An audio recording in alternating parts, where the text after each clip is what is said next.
Welcome. I am your host, Man Preach, aka MMA Lock of the Night, and your boy on social media at MMA LOT, and joined by my guy, John Stargarian. You guys can follow him on Twitter at MMA Fox. And I just realized I don't have his display name up there. You guys go. You guys can follow him right there. And we are here propping you up for UFC Vegas 50, headlined by a light heavyweight fight between Magomed Ankalaev and Thiago Santos. Wait, let me just say King Magomed Ankalaev, because this guy is about to take the throne after this victory that he gets this weekend.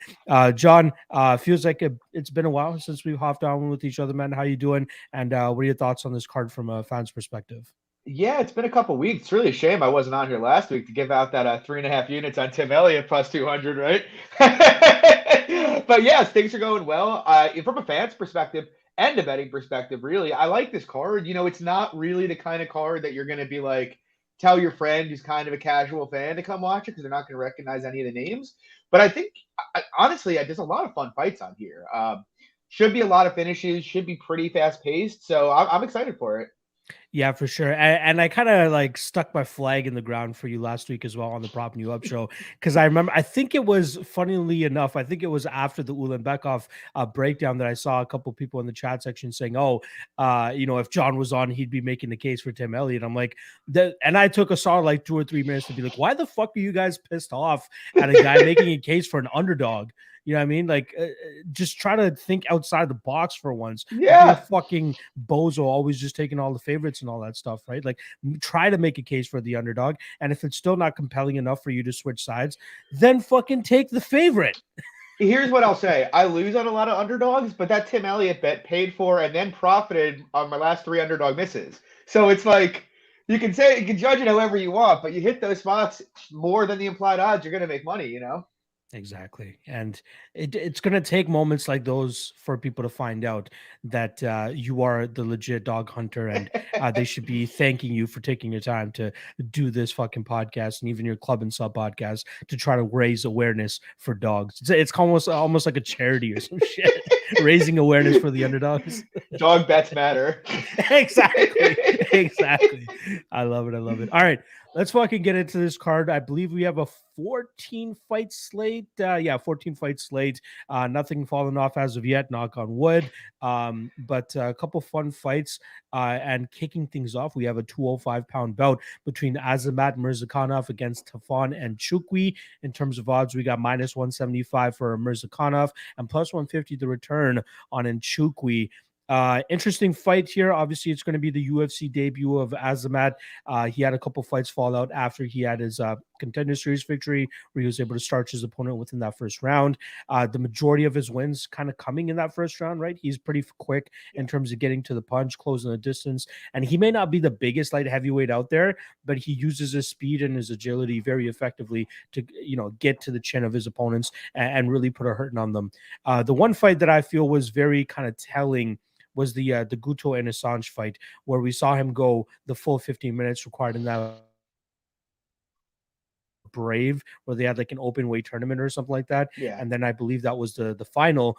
And I like what we saw from him there, especially having to go 15 minutes against a much bigger opponent. And not only the way that he went to the 15 minutes, but the fact that he chose to grapple in certain situations. And I was pretty impressed with what I saw from him dealing with that bigger opponent.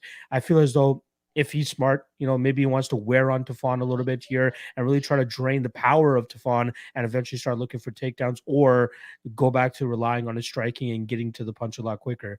Tafon's experiment at 185 pounds really didn't work out. And obviously he bounced back very well when we went back up to 205 pounds, defeating Mike Rodriguez last time.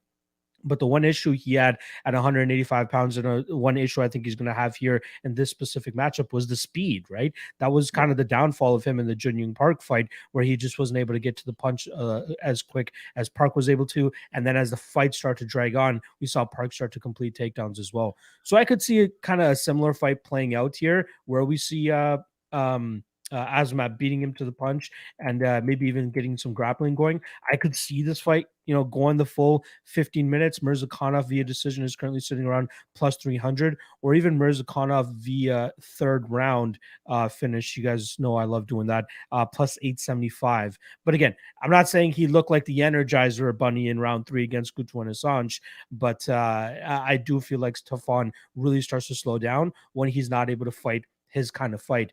The reason he went the solid 15 minutes against Mike Rodriguez was because Rodriguez was fine with allowing him to fight at his pace, at his speed, and that allowed Tafon to showcase solid cardio. But if Azamat is smart here, he's going to make Tafon work from minute 1, and then eventually he'll find that finish late in this fight, or he'll be able to get that decision. But plus 300, plus 320 for a decision on Azamat, not too shabby. What do you think about this one, John? Yeah, it's kind of weird because like Murzakanov is a guy that I've kind of been dying to fade, to be honest. In general, I had a bet on Bandera against him before it got canceled. I had a bet on Linge against him before it got canceled. But I'm not really sure this is it. And it's ironic because I actually I do like Tafon's base. It's like if he was a sculpture, he's like the uncarved sculpture. I like the base. I like the marble that we're working with here. Yeah. The problem is it's not, he's so green. It hasn't really developed his game like at all. Yeah. For light heavyweight, he's a good athlete. For light heavyweight, he keeps a very solid output in a division where not many guys keep a high pace. So, those are things I really like about him. The problem is, one, he doesn't really have much defense to speak of. You saw that in the Park fight. I bet Park there. It's like guys who can just kind of technically box on the outside are just going to pick him off pretty easily until he makes some improvements. His defense is basically just, I'm going to high guard here and hope you don't actually throw around my guard. Which Park, fortunately, was intelligent enough to do. And the other thing is just like the grappling. It's just such a big red flag for me. And it's not just, look, he slowed down in the Park fight. So I do hold, it was a bad look, the third round of that fight, but it's not just that. It's when he defends takedowns, it's when he's gone for takedowns. Once the fight hits the mat or gets near hitting the mat, he's not grabbing underhooks in the right places. He's turning the wrong way to get up. He's making a lot of little mistakes that just make me think he's a novice down there. And he's very young and only has 7 fights, so it makes sense he's a novice. But that's a huge deterrent if you're thinking about betting him against a guy, to your point. Look, Murzakanov, I don't like his volume. But he's obviously a big hitter. I think he can lose minutes on the feet here. But, as you said, Assange was like 40 pounds heavier, I believe, in the cage with him. And I honestly didn't really hate what I saw from his wrestling in that fight. And the thing is, if I thought he went 15 in that fight, I'm still a little on the fence about his cardio because Innocente gassed out pretty quickly in there. But, and if I thought Tafon was likely to make him work on the mat, I would be more inclined to bet Tafon. It's just what I've seen. I kind of think if he goes to that route, he's going to be able to just drown him here. I think if he gets on top of Tafon, it's fairly likely he holds him there and maybe beats him up there. And so with that being the dynamic, I can't back Tafon as a dog here. I'm on the prop end of things. It's like, I'm kind of with you. Tafon's pretty durable. And I don't think from what we've seen in Murzakanov's top game that it's an incredibly finish threatening type of top game. I don't mind the Murzakanov by decision. If you wanted to kind of hedge against, the Murzakanov gassing out kind of thing, you could actually fade the Murzakanov finish at minus 150, I think, and say not Murzakanov inside the distance, which I don't think is bad. And, just as a shorter bet, the over 1.5 at minus 160, I kind of like. I'd be a little surprised if he ices Stefan quickly here. There's a couple over 1.5s on this entire fight card that I'm kind of eyeing, and we'll obviously get to it later. But yeah, that's a damn good look. Minus 160 on the over 1.5 in this spot. I don't know why. Well, I guess if you just look at the record of Azamat, you're just going to be like, oh, he's probably going to either start Stefan or Stefan will start him. But this is probably one of those spots where we see him kind of slow it down and take it over that 7.5 minute mark. All right, let's move on to the next fight here. We got Guido Cannetti versus Chris Moutinho. In terms of odds, we got minus 145 for Moutinho and plus 125 to return on Guido Cannetti. I got to say it, John. This is the one fight that I'm looking forward to least. I don't give a fuck about this fight. I'll give you guys the analysis. I'll give you guys my prediction, but I just want to hit skip on this fight, to be honest. Chris Moutinho, obviously famous now for taking that shit kicking from Sean O'Malley, and it seemed like, I think it's Herb Dean that that was reffing that fight. Seems like he had an inside the distance ticket on Sean O'Malley, because you could have let that go another 12, 15 seconds, especially with how much damage he was already taking in that fight. I was going to say, after the 7 minutes, after he let it go 8 minutes, why are you going to stop it with 30 seconds left, right? Exactly. Chris Moutinho, though, when he is on, though, he has decent striking, good, nice shots down the middle, seems to keep a decent pace as well. But it's not like we haven't seen him starched in the past as well, right? That's why I don't think that Cannetti is as, a pushover as many people make him out to be. I get it. He's like 40, 41 years old, but the guy can still crack. Right. There's one thing we always see from a lot of these guys, especially older or later in their careers, is that power still sticks around. Maybe not the technique, maybe not the durability, but the power is still there. And I've seen Chris Moutinho get clipped by overhand rights over and over again by Johnny Campbell back in the day. I mean, even Tony Gravely was able to get some good shots off on him as well. And I think Cannetti can still crack. I think Cannetti could find that chin at a certain point. Not saying that he's going to win, but Cannetti at plus 500 to win by knockout, actually is plus 600 now. That's not a bad spot, especially considering how hittable Chris Moutinho is. Sure, you can see Sean O'Malley hit him with everything and still wasn't able to get him out of there early in that fight. But you and me know this, John. Sometimes chins show up, sometimes chins don't show up. Perfect example, Marc-Andre Barriault can take all the shots in the world and then dies in 15 seconds against Shidi Nzukwi. Like, there's always those moments. So I think plus 600 for a fight that's largely going to be taking place on the feet, I don't think that's a bad prop here for Cannetti. But the prediction that I am actually going to end up going with is Moutinho outstriking him over 15 minutes and winning this by decision at plus 240. Can he knock out Cannetti? Probably. But I think a lot of the durability issues on the Cannetti side have kind of been overblown to a certain extent, right? A lot of the finishes that he's been taking recently have been via submission. But the last one, obviously, he got by knockout was Dana Bat Kadil. But are we really calling Chris Moutinho Dana Bat Kadil? I hope not, because I don't think that's what kind of skill or technique or power level that he actually has. But Marlon Vera chokes out Guido Cannetti in round 2. Kyung Ho Kang chokes him out in round 1. Henry Briones chokes him out in round 2. The last time he actually got a KO loss before the Bat Carrillo fight was way back on the Ultimate Fighter Latin America Season 1, where he got knocked out by Alejandro Perez in round 1. That was back in 2014, though. So in 8 years, nearly 8 years, he's only been knocked out twice. So how can we truly say that he has the chin issues, right? Now, a lot of people are banking on that, especially in his last fight against Mana Martinez, where everybody's crowding the fight doesn't go to decision, myself included. And then he's taking all these shots on the chin and continued to chug forward. So if his durability holds up, I think his KO is even more live. But if Moutinho can stay safe, I think he can outstrike him from the outside and take home a decision. So the best ways to play it, in my opinion, Moutinho by decision plus 240 or Cannetti by KO at plus 600. How do you see this one going down? Yeah, I mean, so you just touched on the Cannetti and Martinez fight, and I looked at it last night live on our show, and the under in that fight, under 2.5, was minus 250 in that fight. Yep. And now you're giving me Guido, who, to your point, I agree with the analysis you just made. The guy's old. Who knows where he is? He's 42, 43, but he can still crack. The guy hurt Marlon Vera on the feet. Not many guys hurt Marlon Vera on the feet. And Moutinho, look, Moutinho's entire career has been kill or be killed. I think there's like this weird kind of narrative going around that he's got a ton of durability because of the O'Malley fight, but like the guy gets rocked in just about every fight. And so now we have two guys who are both susceptible to being finished, and the under is plus money here, which doesn't make a lot of sense to me. And so like I bet the under. In terms of the fight, I mostly agree with you.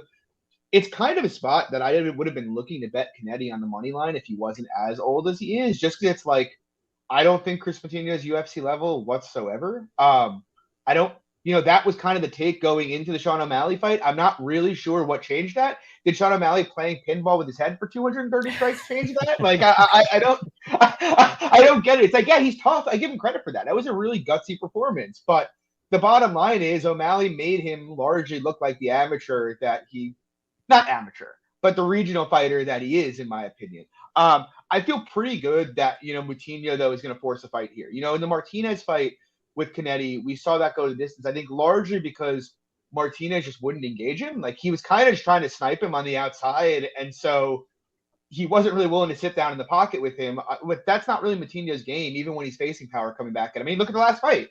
if this guy's getting back down to big power coming his way, he wouldn't have gone after O'Malley the way he did. So I feel pretty good that Moutinho is going to go in there and look to force a stoppage here one way or another.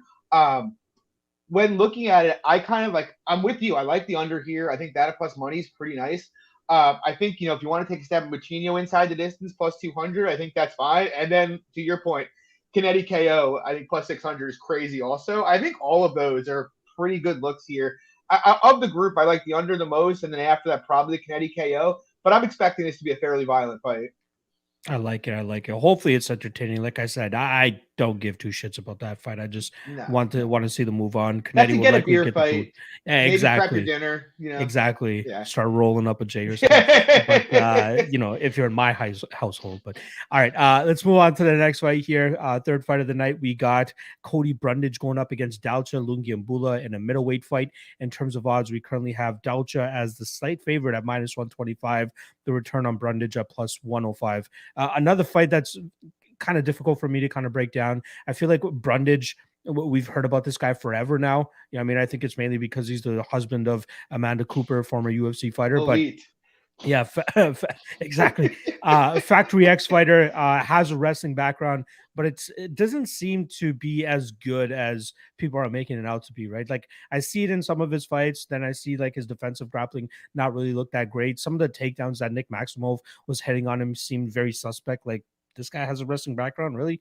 Dalcha Lungiambula, very intimidating stature, obviously, especially at 185 pounds, hits with some big power. But when he's on, you see him kind of using his grappling effectively as well. In the Quan Townsend fight, we even saw it in the Marcus Perez fight, where he's able to get a tremendous amount of control time there. I wouldn't be surprised if we actually see him land takedowns in this spot against Brundage, who I'm, again, very skeptical about. Dalcha obviously making one last career, or trying to make a career resurgence here by moving down to Sanford MMA following his last opponent, Marc-Andre Barriault, down to Florida after he lost to him that night.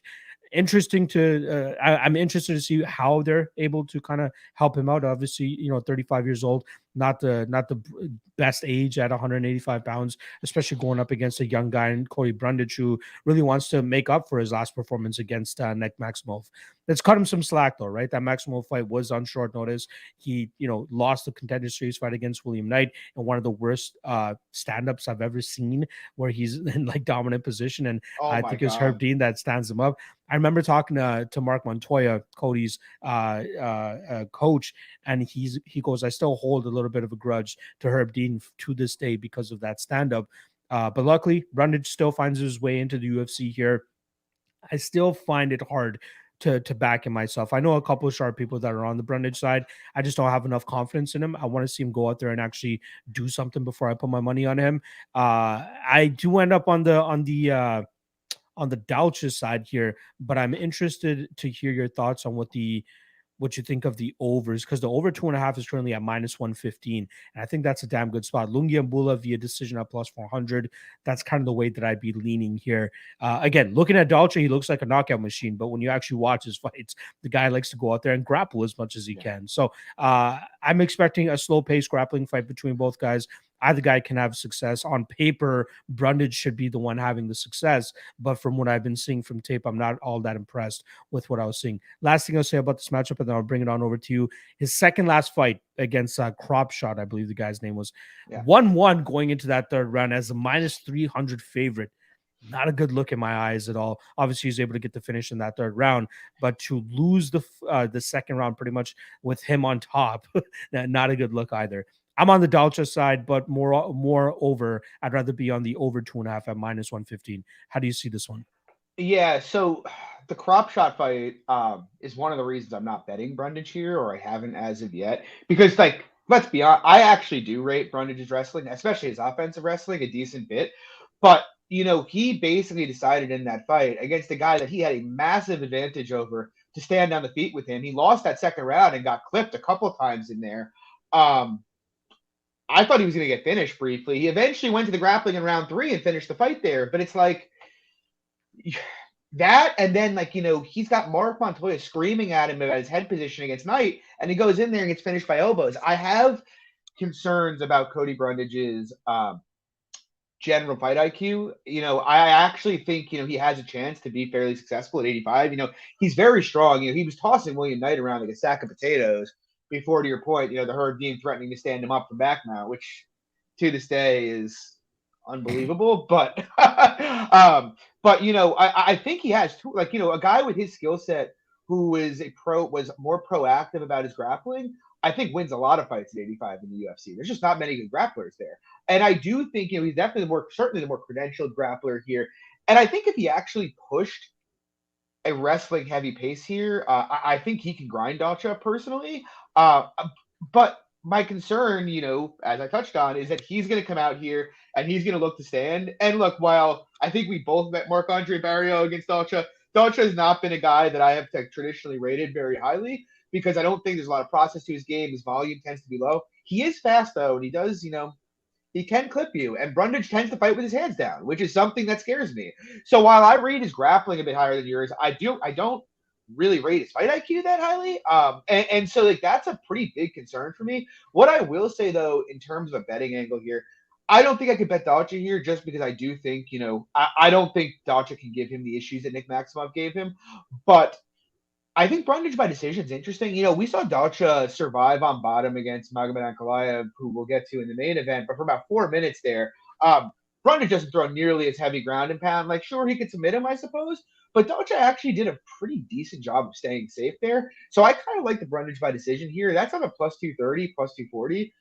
Maybe if you have if you have a book that has Brundage submission or decision, I don't hate that either. That's probably around plus 150, I guess, maybe plus 160.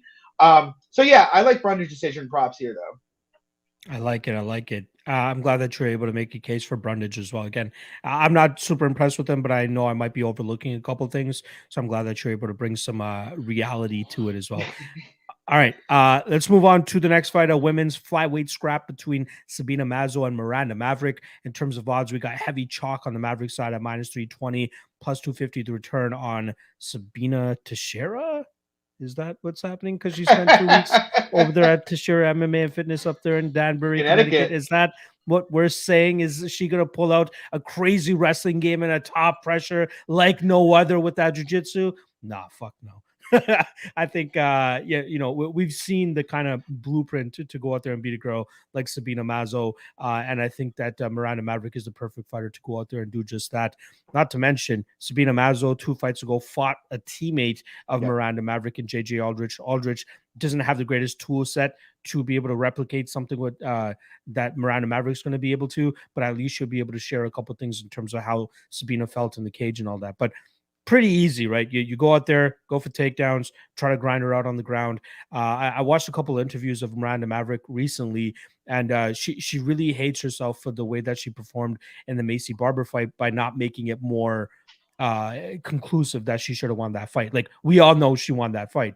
But the fact that it looked like she almost took her foot off the gas in that 3rd round, she says she learned a lot from that. She wants to go out there and rectify that. She wants to leave no doubt in the judges' minds that if it goes the full 15 minutes, that she wants to, make it look as good optically as possible.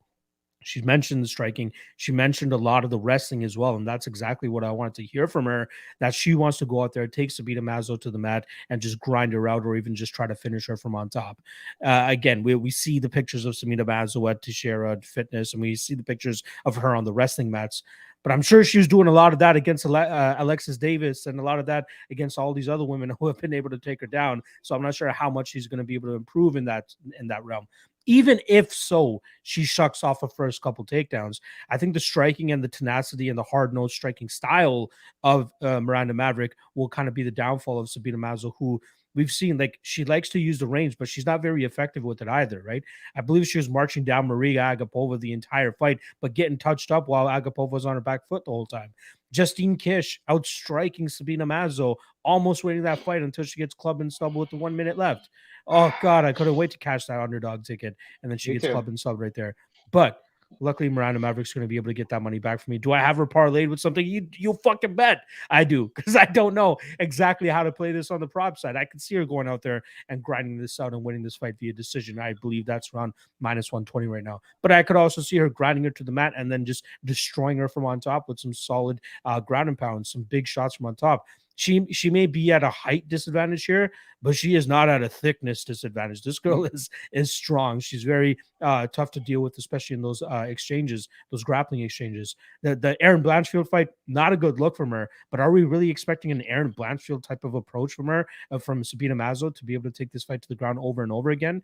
Not to mention, Maverick said she took a lot from that Blanchfield fight as well. She goes, that was the first time she ever had lost the first round in her career, and from there it was very hard for her to get back onto the horse, and that has motivated her in terms of working on her get-ups and working on her defensive wrestling. But I'd be surprised if she has to defensively wrestle here at all. I think she's going to be doing all the offensive wrestling. I think she, again, even on the feet, I don't think it's as far as people expect it to be, especially with Mazo being this crazy, highly touted striker that she was coming from the LFA. She's getting outstriked by Justine Kish. If Miranda Maverick can't outstrike her, if Miranda Maverick can't out MMA her, shoot me in the head. I like Miranda Maverick in this spot. I'm going to go. Oh, I got a alarm going off. That was weird. But yeah, I got Maverick actually inside the distance here, which is plus 275. That's the one that I'm leaning with more than a decision. I can see a decision as well, but I don't mind chucking Maverick in a couple parlays if you're unsure about how she's going to be able to get this victory. I just know that she will be able to get this victory. John, what do you think about this one? Yeah, I mean, I think if Maverick actually cares about her UFC career and the trajectory of where she's going to shoot within 30 seconds here. I think on the feet it's fairly close. Mazo does some decent stuff. Her body kicks are nice. She has an okay jab. The big problem with Mazo standing is she just doesn't really move her head. She's very easy to hit in the pocket. Obviously, the Agapova fight did not age very well. But I do like Mazo striking, though, to be honest. She throws a lot of body kicks, throws a lot of leg kicks. She tends to set up those head kicks that she throws very, very well, and she can throw them from both sides, which not many strikers can do. But Maverick's a decent boxer, I think, and I don't think Mazo is some like elite striker. She's got great volume, but a lot of it's empty volume because of the leg kicks. So I think on the feet it's close. Look, if you told me this is going to be a 15-minute kickboxing match, I'd be like, there's massive value on Mazo here. Just candidly. The problem is, I thought I was going to be betting Sabina Mazo when I went to take this fight. And then, you look at it, she's very, I get the feeling she's very frail, first of all, and not very physically strong. She's just gotten bullied very, very, very easily, when girls have tried to bully her. And then when she hits on her back, she just doesn't really know what to do. She hasn't gotten off her back one time in the UFC. I checked, not one time. And by the way, it is not like she's fighting like a bunch of high-level grapplers. She really hasn't, to be honest. And yet when she gets taken down, she is done. I mean, Davis is a pretty high-level grappler. But other than that, not really anybody, And it's like, and I question Mazo's fight IQ a bit. Because it's like, you look at the Alexis Davis fight, Davis wasn't proactively shooting, but she kept throwing those kicks, and Davis just kept catching them and putting her on her back. It's I don't know. I look at it and I'm just like, yes, if Maverick fights to a complete minus EV game plan here, Mazo's going to be huge value and she can win this fight. I think Maverick can get her down with relative ease if she wants, though. And even if she struggles, I think it's just a matter of time as long as she stays aggressive with it. She's a lot stronger than Mazo's going to be. She's a better athlete. She should be able to drag her down eventually. And then once they get down, I'm pretty confident that Mazo's not getting back up.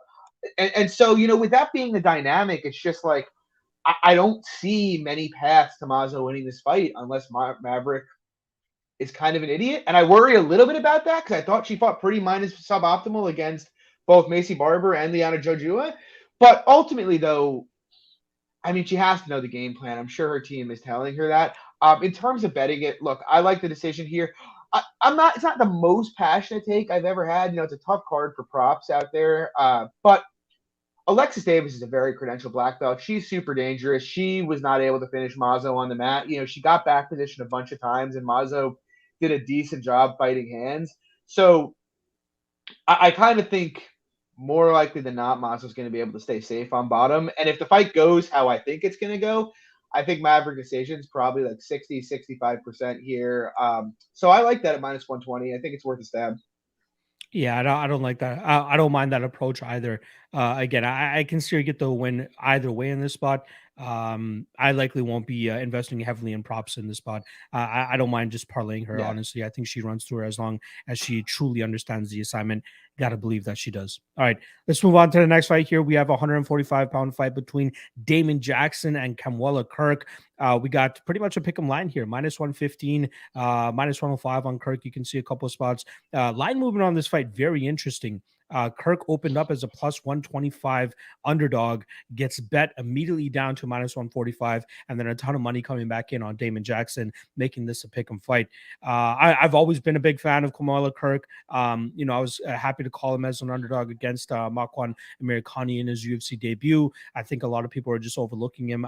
If I'm not mistaken, Kirk came in on short notice in that fight, which is why I believe a lot of people are overlooking him. Makwan kind of been reliable in certain spots, maybe not as much recently, and I think that's why people are just banking on him there. But Kirk's a solid black belt.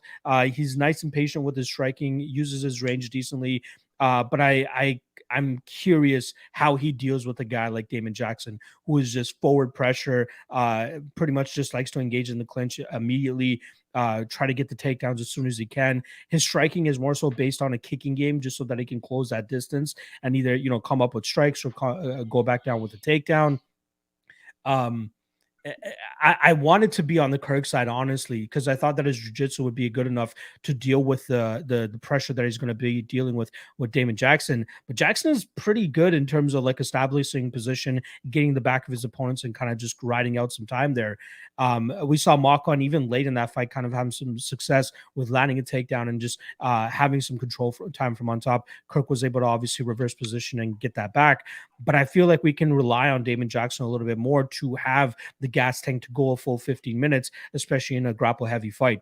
We saw Jackson kind of struggle to get Charles Rosa down early in their fight, but stayed safe enough with the striking that he eventually was able to implement that in the second and third rounds and eventually take home that decision victory. But that's fucking Charles Rosa, right? Almost anybody could do that to Charles Rosa.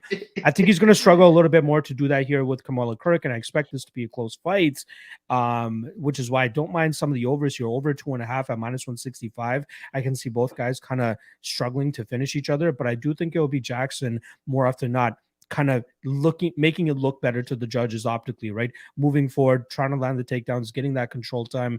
There might be a reversal here and there from Kamwela Kirk, but I don't know if it'll be enough for him to actually get his hand raised in the spot. I wanted to back Kamwela Kirk because I like what I see from the kid, but Damon Jackson is just a fucking leech, man. That guy is very difficult to deal with in terms of the jiu-jitsu and grappling realm. So I'll go Jackson via decision, which is currently sitting at where's that line at? Jackson via decision plus 200.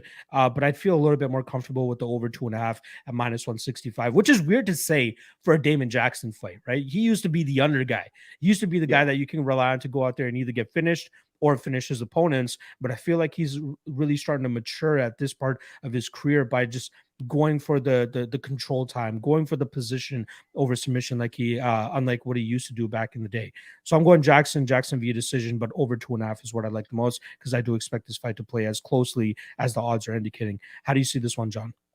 Yeah, I'm fairly large on Jackson here at like plus 130. When that line flipped back, I hit it pretty hard. I guess I don't mind Kirk as a prospect or a fighter. He's a good athlete. He obviously is pretty dangerous, both standing and on the mat. But I just have general issues with kind of Kirk's fight IQ and, his ability to win minutes. The Bruno Souza loss is one that just kind of sticks with me. And I bet Kirk in that spot. And, Kirk basically let Bruno Karate Souza just win an outside low volume decision. Like never let his hands go in the fight. Didn't try to grapple him, even though he had a huge edge there. And then if you just want to swing at 180, the other end of the spectrum, you have the Billy Quarantillo fight where he came out and just absolutely emptied the clip on a super durable guy in round 1 and then gassed out and got finished in round 2. And so it's like, yeah, I think Kirk's got some tools, but I think he's got some fight IQ issues. I also really just don't like, when Kirk's gotten put on his back, he is a black belt and he's got good jiu-jitsu, but he likes to play off his back. And that's just something that, look, I know he swept Makwan 3 times, but in my opinion, Damon Jackson's much, much heavier on top than Makwan is. Like, personally, I would favor Damon Jackson in a fight with Makwan, and I think he would ragdoll Makwan pretty bad. I kind of think if if Damon gets on top of him, it's going to be tough for Camuelo to work back up. On top of which, it's just like, look, I know Makwan's got better entries than Damon does. He tends to they're a lot faster. He gets the legs a lot quicker. But Damon's going to go forward and initiate the clinch pretty much right away. It's not going to be the kind of fight where Kirk's able to kind of dictate a pace and range, dictate a low volume fight and pick his shots. Like Damon's not going to let him pick his shots. He may hurt Jackson. I think certainly has the upside to finish Jackson early in this fight. We've seen Jackson hurt before. He's defensively a little susceptible to getting clipped in the pocket. But, Damon's going to force a pace here. He's got a much more reliable gas tank. He's got the better top game. He's definitely the better grappler all around. Yeah, for me, it's just kind of like I look at the fight and I'm like, unless Kirk takes him out early, I shouldn't say he can't win a decision. He could, but I think winning a decision is going to be an uphill battle. The activity of Jackson is just so much better. And like, if anybody has a dominant decision upside here, it's Jackson, not the other way around. So, yeah, I like Jackson here quite a bit. I have him at about 60% to win this fight. In terms of props, I don't know. Kirk. Like Jackson subbed a million guys, and I guess theoretically he could sub a gassed out Kirk late in this fight, but I don't really think so, to be honest. Like I'm kind of with you, Locke. It's like one of these things where it's like, Jackson has always been a guy that fights for unders, but here, I don't really think he's going to finish Kirk, and so I kind of like the Jackson decision plus 200, plus 230 or whatever you can get. I like it. All right, let's keep this thing moving along. I can't believe we're only 5 fights in, 40 minutes into this podcast, but we'll try to pick it up. We got next up, Trevin 5-star Jones going up against Javid Basharat. In terms of odds, we got minus 150 on the Contender Series alum and plus 130 the return on Trevin Jones. Now, we kind of spoke about this fight in the DMs a little bit earlier this week, and I honestly thought that the line was a little bit unjust, and I think it was a lot to do with the recency bias, right? The last time we saw Javid Basharat in the cage, he went out there and bashed the shit out of Oren Callan that night, pretty much a 10-7 round in that first round. Really made him pay for those terrorist remarks that the guy made at the weigh-ins. But the guy looked clean, man. The guy looks crisp. I went even deeper into his tape, and I was kind of impressed with what I saw, man. Very good crisp shots down the middle. Has a very sneaky submission game as well. The guy, all offense pretty much, right? Sometimes he's a little bit patient, but he just waits for the opportune moment to let his leg kicks go, to let his shots go. And I think defensively speaking, in terms of his grappling, I think he's good enough to deal with the takedowns here of Trevin Jones, because if Trevin Jones is going to look to win this fight, I think he's going to want to drag this to the ground and have success there and try to control Javid on the ground. But I think I can trust Javid enough to, either get back up to his feet, find a reversal, or even find a submission of his own. Trevin Jones, when he looks to grapple heavily right off the bat, the guy seems to really wear it the later that the fight goes, and that's just not a good look against a guy like Basharat, who's always looking for the finish, whether it's a choke or a KO. Obviously Jones, the last time we saw him was actually at the Apex event that I was at, where he got choked out by Saeed Jokob Kakramanov, who came in on short notice, albeit, and got finished in that third round there. Not a good look for him there. And I think that Javid could produce a similar outcome. But rather than take a side here, because Trevin Jones, we obviously know he has a ton of knockout power as well. He could absolutely produce a finish. The under 2.5 is at minus 120. And I think that is pretty good for both sides here. I think we can see a KO or a sub from the Javid side. I think we could see a possible KO from the Trevin side. But I do lean on the Basharat side, man. I do like what I see from this kid. I think he has top 20 potential if he can really bring everything together and continue to showcase what his skill set is. The guy normally used to be a London shoot fighter guy. I believe that's Michael Venom Page's gym out there in London. But since his Contender Series fight, he's actually stayed in Las Vegas, and he's been training at Extreme Couture, training with Jake Shields, really trying to round out his jiu-jitsu game as best as possible. And talking to Eric Nixon, the guy's just been hustling, working very hard in the gym, and really wants to make a statement in his UFC debut. And I believe him, man. I know that there's always some bias when you have a fighter or somebody connected to a fighter that's coming up. But I truly believe what Eric Nixick was saying about this guy. And I think that we'll see him showcase it this weekend against Jones. So Basharat inside the distance, plus 185, plus 165. I don't mind it. But the under 2.5 to cover either outcome, I don't mind that either at minus 120. Make your case for Trevin Jones because I know it's coming. Let's go. Yeah, I mean, I wouldn't say it's like the strongest case in the world. I guess for me, I just don't really rate Basharat that highly from what I've seen from him, to be honest. He looked great on Contenders. There's no question about that, right? Obviously he's got a pretty slick front choke game, but he's also fought like pretty much no one. And, he's fought no one. He relies a lot on his speed and athleticism, and it's a lot of that is that karate-based style. But he hasn't really fought anybody really capable of punishing it. He's fought no one who's going to throw an inside leg kick on it. Jones throws a lot of those. He hasn't really fought a decent boxer yet, and Jones is. I worry about Trevin Jones' activity. He can give away minutes. But also, like, I kind of think the archetype that Basharat is somewhat similar to what Mario Batista was, and Jones did a pretty good job shutting down his volume even early in that fight. And so I just think Jones' stand-up is a lot more reliable, even if it's less fast and less explosive. He could get paced, I suppose, but we haven't seen Basharat have to deal with somebody who's going to slam leg kicks, to be honest. Yeah, like Brandon just said it in the chat. Like, if you want the Oren Kalon fight, Oran didn't even show up to fight that fight. And I bet Oran Kalon. It's probably the worst bet I've ever made, to be completely honest. the most padded 16-0 I think we've ever seen as well. Dude, I mean, seriously. I mean, he was basically dead from minute one in that fight. And it's like, everybody looks great. If you let a professional MMA fighter fight a guy that's going to give him zero resistance, they're going to look phenomenal. We see it all the time. And that's kind of been the story of Basharat's career thus far. Now, maybe he turns it around and shows us otherwise when they get in there, but I think Trevin's going to cause him some issues here with a lot of what he does standing. And in the grappling, look, I get it. He struggled to get Kakramanov down last fight, gassed himself out trying and got finished. Dude, Kakramanov serious though. He gave Umar Nurmagomedov a serious fight, in PFL. So it's like, I don't know how much stock to put into that against the guy that I really rate, and now he's fighting somebody who's fought nobody.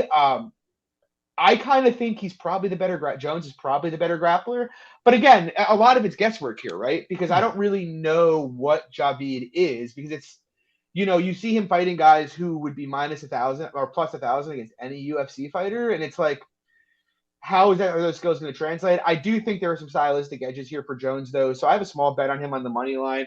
Props is a weird one, though, because, like, Jones has multiple knockouts in the UFC, but if you actually go through his career, he doesn't really have many knockouts, prior to that.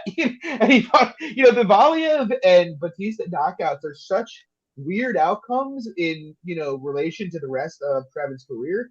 So I kind of like Jones by decision here, to be honest. It's a big number, plus 350. Like I said, it's a rough card for props, but I just have this feeling that he's going to do a good job shutting down the volume here, maybe hit takedowns and just win minutes. Yeah, I could see that as well. And yeah, shout out to Saeed Jokup Kakramanov. That guy's going to be a problem inside the UFC. And yeah, if you haven't seen that Umar Nurmagomedov fight, I highly suggest doing so.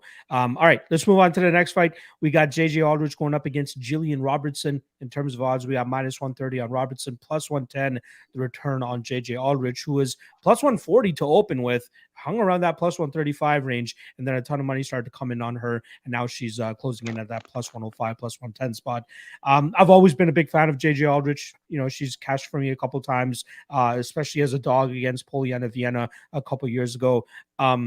This seems like a similar spot for her, right, where she wants to keep this fight upright, and from there she should be able to do good work with her striking. Excuse me. She's not the most technical striker, but she does good things in terms of crashing the pocket and landing some good shots and getting out without taking too much damage, unless your name is Sabina Mazo, where she was kind of able to wrap her up in those clinch positions, that Muay Thai clinch, and she was able to just beat her up with knees and damage her there. So good win for Mazo in that spot, and a good learning lesson from JJ Aldrich. Kind of similar to Miranda Maverick earlier in the card. Maverick, teammate of JJ Aldrich, shares a similar opponent, and that's obviously Jillian Robertson here. And we saw Maverick do some good things on the feet, outstrike her, and obviously kind of control the pace there. But she wasn't scared to go for the takedowns and really work the guard of Jillian Robertson, really try to touch her up from on top. And I wouldn't be surprised if we see the same thing from Aldrich here. Obviously, it's not it's not recommended that she goes out there and plays in the guard of Robertson, because Robertson's very active off her back, looking for reversals, looking for submissions. But I do think that Aldrich will be able to keep this fight standing for the most part. And from there, she should be able to touch up Jillian Robertson, who is more so flash than substance in the striking, right? Sure, she throws combinations every now and then. Sure, she throws a head kick. But we all know at the end of the day, after that combination, after that head kick, whatever it is, she wants to get the fight to the ground. And I think that Aldrich will be ready to stuff those takedowns. Like, Jillian has a decent wrestling game, but I think the majority of her success comes from her relentlessness in terms of chasing the takedowns over and over again. But I think that Aldrich will be ready to go to stuff those takedowns and then have her way on the feet with her, which is why I think the line is closing the way that it is. So I like Aldrich. Bummed that I missed the plus 130-ish on her, but I still do think that she deserves to be a slight favorite in this spot. But even in terms of a prop, Aldrich by decision at plus 200, not too shabby. Even the overs here, over 2.5 and minus 135. I don't think it's going to be as easy as people expect it to be for Robertson to submit Aldrich. Last time we saw Aldrich submitted, I believe, was their second or third ever pro fight, which was like 6 years ago, or I believe at this time, against Jamie Moyle way back in the day. But I gotta believe that she changed training camps since then, and she's been training in Denver with all those ladies. Miranda Maverick, I believe Jessica Aguilar is there now as well. A couple other names that are escaping me, but I gotta believe that she's improved her jiu-jitsu game since then. I'm going Aldrich via decision plus 200. How about yourself?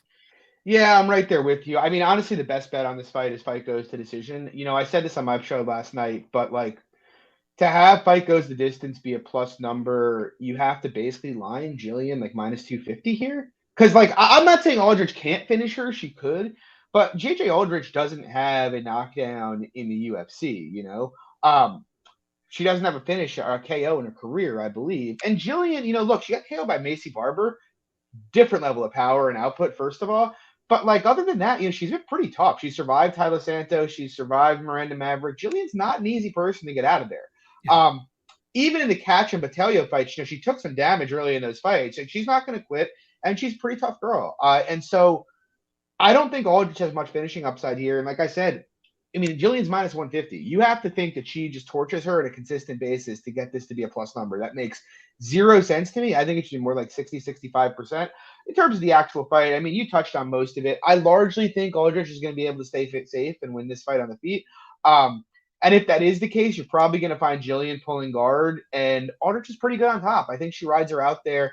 I'm more interested in fight goes the distance than I am a side, but in terms of money, props on sides, the Aldrich by decision is probably one of, I think, the better ones on this card. So I like that here. I like it. All right, let's keep this thing moving along. Next up, we got the prelim headliner between Matt Semelsberger and AJ Fletcher. In terms of odds, we got plus 160 on Fletcher, minus 190 on Semelsberger. A ton of line movement on this fight. A lot of love for AJ Fletcher, who was sitting closer to plus 220-ish earlier in the week. Seeing even for the lock of the night and dog of the night challenge, everybody and their mother is submitting AJ Fletcher because they believe the line is completely off in this spot. I don't understand what's really making Semelsberger a minus 250, minus 240 favorite, right? He goes out there and starches two guys in a couple seconds and, loses his other two fights loses the fight to Chaos Williams. But like, what can we really take from the Carlton Miners fight? Because, Alaska FC product, don't want to say, but got to say it. Starches Jason Witt after Jason Witt throws a couple of naked leg kicks. And then Martin Sano. Do I even have to say anything about that fight?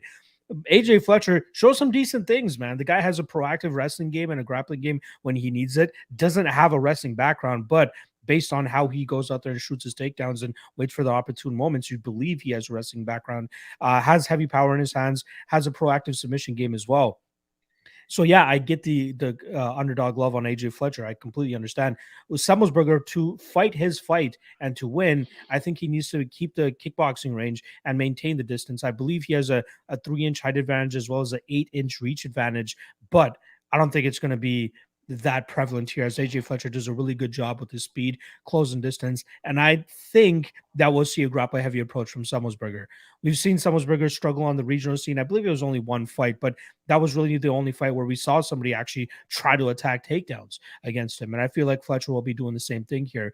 Semelsberger has a bit of a jiu-jitsu background as well. I'm not sure how high level it is, but I'm going to assume that it's going to keep him safe here against the guy in AJ Fletcher, which leads me to a couple props here. The over 1.5, minus 155. I could see this being a grinding type of fight with Fletcher trying to establish that top position and grind him out.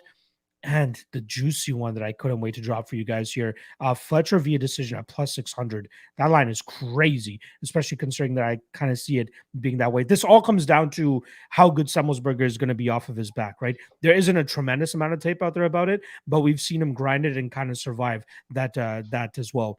Again, Fletcher is still a bit of an unknown, not too much tape out there on him. I believe there's like 3 total pro fights that I was able to find. And then that last amateur fight that I saw him had where he went to 3-minute rounds and relied heavily on his grappling there, where he wasn't able to put away his opponent. So, and again, that was only like 2 or 3 years ago. So I don't know how good his grappling game or his jiu-jitsu game is going to be to get Semelsberger out of there, which is why that plus 600 catches my eye. But I do like the underdog here. I do like the over as well. And I completely understand why all that love's coming in on Fletcher. Mr. Dog Hunter, all dogs matter. But what do you think here? Not backing the dog here. No, I am not. I'll be honest. Like, I would say this is probably the hardest fight for me to get a read on the whole card, because like I bet Jason Witt against Matt Semelsberger. But also, like, I felt like I had a pretty good read on Witt's wrestling. Like, Witt's a very good wrestler. If he gets on top of you, he's very good in top position.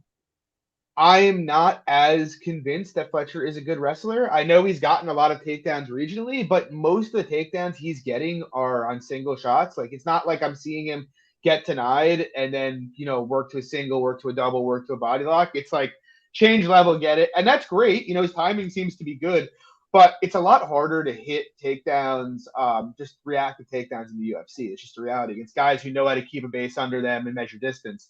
And so I'm not really convinced takedowns are going to come easy for him. On top of which, it's like with the Semelsberger side of things, obviously his regional tape, there is a fight that makes the grappling look quite poor. That's why I bet Witt against him. But that fight was also like 4.5 years ago. I know he's at a jiu-jitsu gym now. And so it's like I've seen Fletcher on top of guys.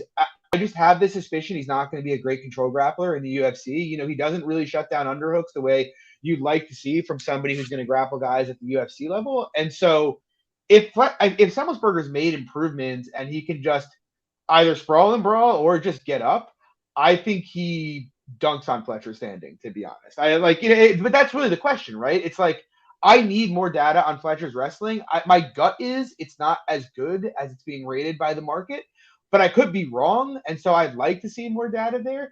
But if I'm right, and if Semelsberger, and even if I'm not right, and if Semelsberger's made adjustments and can just get up, I think he's a much better striker here. Someone mentioned it in the chat, but AJ throws a lot of naked kicks here. There's going to be opportunities for Semelsberger to hurt him. I just think it's a pretty tough step up for Fletcher here. Going from fighting pretty much no one to Matt Semelsberger. But on the other side of things, I also agree with you here. Matt Semelsberger is being chalked up like this because he has 2 knockouts against Martin Sanyo, who I'm still trying to figure out why he got a spot in the UFC. Diaz, come on. We know. Yeah. We know. And Jason Witt on the first strike of the fight. So he's being overvalued. What I'm inclined to do here, I'm with you on the over. I think fade the Semelsberger KO. I'm even with you on, maybe taking a shot. It goes the distance. I don't really want to take a shot on the side just because I don't have a good enough read on the fight. But I don't think Fletcher has this oppressive submission grappling game. So, like, I don't know. I could see Semi playing it relatively safe against the guy who's going to try to take him down. I kind of think the over and goes the distance are kind of sneaky looks here. Yeah, I'm completely on board with that as well. Over 1.5, again, around minus 155, minus 145, depending on the bookie that you're with. And then the fight goes to decision is currently hanging around anywhere between plus 165 and plus 200. So some decent value there if, it actually ends up coming true. All right, that is a wrap on the prelims. Shout out to you guys. Shout out to the 120 live viewers that we currently have. Make sure you guys hit that like and subscribe. Show my guy John some love as well. Follow him at MMA Fox on Twitter. And obviously check out his podcast, which is every Wednesday night, 10 p.m. Eastern on the Club and Sub channel. Link to that channel is in the description below. Show those guys some love. All right. Let's get to the first fight on the main card, and it is a banger between Bruno Silva and Alex Pereira. In terms of odds, we're currently looking at minus 180 on Pereira, plus 155 to return on Bruno Silva. Now, Bruno Silva revealed in his press conference yesterday that he's not going to be looking for takedowns. He's going to go out there and try to make a statement with a knockout.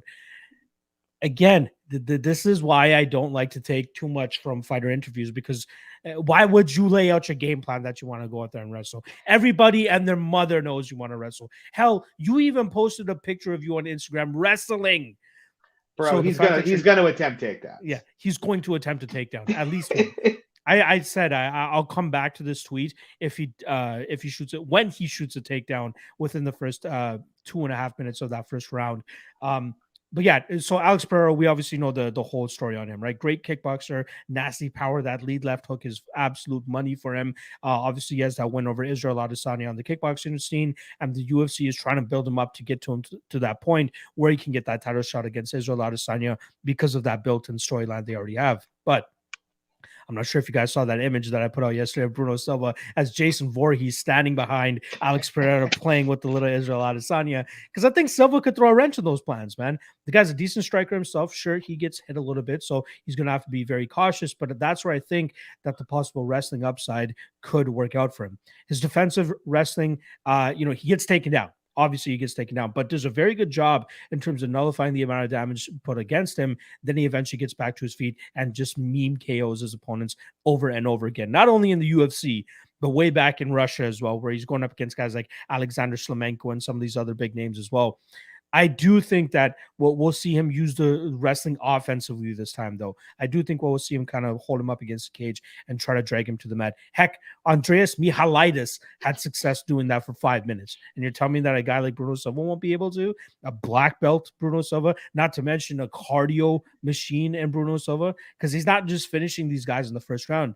He's getting grappled and having to defend and work for 20 minutes. Again, even if you go back to the regional, to the M1 days, his cardio is legit. And I feel like he can push a pace here on Alex Pereira, especially with the grappling, clinching, and takedown game. Again, I'm questionable in terms of his efficacy, in terms of landing the takedowns. How is he going to actually get those takedowns and control him there?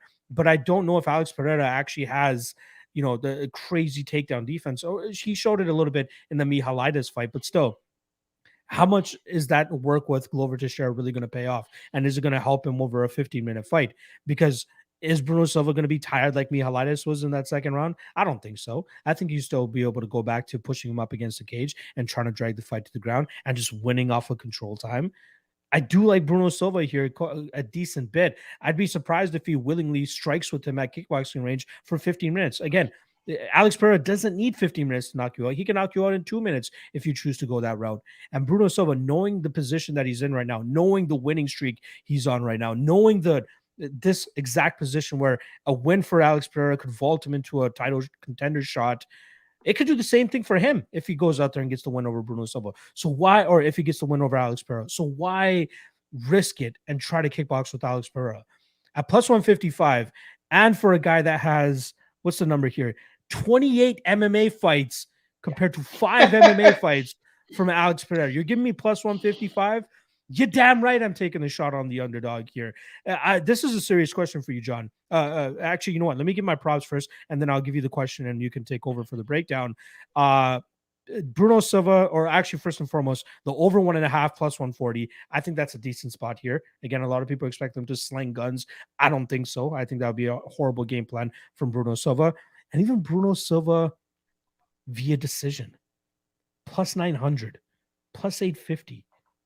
Worth a little bit of a shot if you think he's just going to go out there and try to grapple him. Maybe he tries to start to let his strikes go later in this fight so he can, prove a point and actually have a dominant victory after he's slowing down Alex Pereira with the grappling. Silva by KO is plus 225, but I've seen those people with the tinfoil hat. I've seen those people put out the Silva by submission at plus 1600. He's a black belt. It could happen. So maybe Silva Silva submission plus 1,600 or Silva decision at plus 900. Or if you have one of those bookies that allows you the submission decision, I think that's a damn good look for Bruno Silva. But even at plus 155 as a straight up underdog, give me some Bruno Silva. The question I was going to ask you, John, can you remember off the top of your head people with 5 or less pro MMA fights coming into a big stage, Bellator, PFL, UFC, coming with a decorated striking background? Have they really been successful in the MMA game? The only names that come to me are Clarissa Shields. Obviously, we saw her lose to a bomb they picked up in Mexico. Shout out to my girl, Abigail Montez. Zaruk. She has, yeah. Zaruk, exactly. Zaruk Adeshev, there you go. Again, that's probably a guy there. But yeah, is there any other names that come to you? And then obviously Robertson you can take over was for glory. Robertson was glory. Obviously, no, I mean, I'm with you. Obviously, when you're talking about Alex Pereira, you're talking about a different level than most of the kickboxers we've seen other than Izzy. But I think that's a problem. Like, you have people drawing a 1-to-1. Like, Izzy was an elite glory kickboxer. Pereira is Izzy's champion. Therefore, Pereira will be. But that's nonsensical. Izzy, I read that Izzy was like basically training for his MMA transition for like 8 years. Like, they basically set it up perfectly. He had 11 MMA fights before he went to the UFC. It's not like Izzy had 2 fights and then they were like, oh, go in there.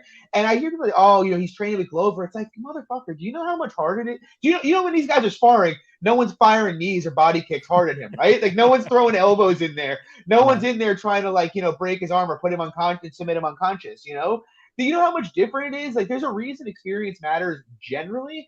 And it's like, yeah, he has kickboxing experience, but in some respects, I think kickboxing, look, Izzy has managed to blend the professional kickboxing into MMA kickboxing very effectively, but most guys really don't. Like, go watch Alex Pereira's fights, regionally. Now, there were a couple of them. He doesn't really move his head, though. He's gotten into some serious brawls in there. He doesn't have the kind of ring craft that Izzy has, where Izzy can play the outside game, like you saw against the Paulo Costa, where he can just jab and kick you and move. Andres Michaelides was like, okay, I don't want to stand at range. I'm going to go forward. And Alex Pereira's like, okay, I'm going to back up to the fence here. He's very easy to back up there. And they're talking about it in the chat, but it's like, why can't Bruno Silva knock him out? Yeah.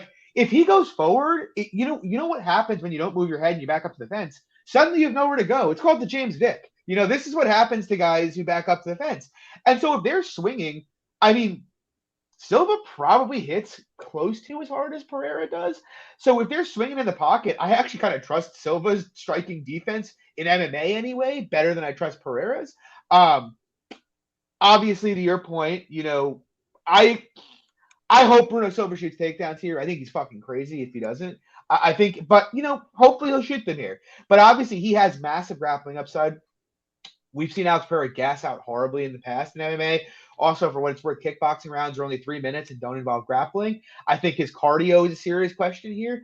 When I look at this fight, I'm like, pretty much I kind of think that Pereira kind of needs to finish him in the first 7 minutes. Like, I really kind of think that's the case here. And that if he doesn't, like, down the stretch, it's probably going to be all Bruno. One thing that I think is noticeable from the Michaelides fight is Michaelides grappled him, but it wasn't the kind of grappling pace that's really going to exhaust the guy. Like, if you watch it, he wasn't really throwing ground and pound or looking to advance position. He was kind of just controlling him there and just exhaust himself. Pereira was kind of just cool to just chill. I don't think you're going to see that from Bruno. He's going to probably come out here and make this a sloppy, messy pace. And obviously, that's a fight that Pereira could theoretically win. If he comes out here and ices him, I won't be shocked. But, the talk about a potential super fight between Alex Pereira and Izzy, I'll guarantee you this, Manpreet. Unless the UFC has him fucking cut over all of the rankings, that dude is never fighting Israel Adesanya in the UFC cage. That is a fucking guarantee. Now, obviously, if Dana pulls some shit, which it's the UFC, half the time it's sport, half the time it's a carnival, maybe he'll win this fight and they will go stick him in there with, Israel Adesanya. But he's not going to earn his way up there. You know what? If he beats Bruno Silva, go send him to fucking Derek Brunson and commit a homicide, and that'll put that in the ground. But anyway, I think there's a lot of scope for Bruno Silva to win this fight, to be honest. To your point, he's a far more experienced fighter. He has all the grappling upside. He has the cardio upside. He probably has as much KO upside as Alex Pereira has here. I love Bruno Silva here. I'm going to end up hitting the money line pretty hard. I've been waiting for the line to kind of pop back out, but it hasn't thus far. But I'm going to smash Silva here. In terms of props, like, See, this is one of those where I'm like looking at it and I'm like, oh yeah, where could you go? There's a lot of ways Silva could win this fight. Like if he does grapple and he could sub him, he could go out there and knock him out. Or to your point, he could go out there and just win a decision. So like I would bet Silva, but if you guys really are gonna push me to give a prop on this fight, I'm kind of with you. That's what we're here for. I'm kind of with you. The Silva by decision. I'm kind of with it. I kind of fuck with it. A plus 800. I don't mind it. I like it. Again, it's one of those spots where like I saw a lot of people saying there's no way this goes to a decision. They just said that about Joaquin Buckley and Abdulrazak Al-Hassan the other week. I mean, go ahead. And Bix Mitch just mentioned it in chat. I think this is really the point. Pereira does everything high guard wise. Like kickboxing, They have like boxing level gloves. They're big. You don't need to move your head. And he was never really a cagecraft guy anyway. He'll stand in there and bang. It's very different. Bruno's gonna fucking ship it for the boys this weekend. I hope you guys get on board. I took the shot at plus 150 because again, like I was trying to be patient and see where that line goes. But the more that I'm like seeing people's reactions and stuff, and I know sometimes it's not always what the Twitter timeline or people say, but I'm seeing a lot of people on the Bruno Silva side more than I thought. Right. So me too. Maybe this is the peak of the line at this point in time. There's a couple comments I did want to quickly mention here. Shout out to Ambe sticking her flag in the ground still about Whitaker beating Israel Adesanya. Like almost every stream that I see her commenting of mine, she still brings that fight up. And then shout out to Jack Attack as well, saying Saki, son of the Rountree. That was his example of somebody with kickboxing. Great kickboxing experience, but not enough MMA experience, and got deaded by Khalil Rountree. Gokhan. Yeah, I bet him against Rountree. Oof. Exactly. Learn my lesson, that's another example of MMA guys can still knock out kickboxing guys. And Gokhan was serious, man. He was a serious kickboxer, Yeah, exactly. Exactly. All right. Yeah. Shout out to DHJC once again. Never forget Whitaker 245. I love it. All right. Let's move on to the next fight here. We got five more fights to get through. It's a 6-fight main card.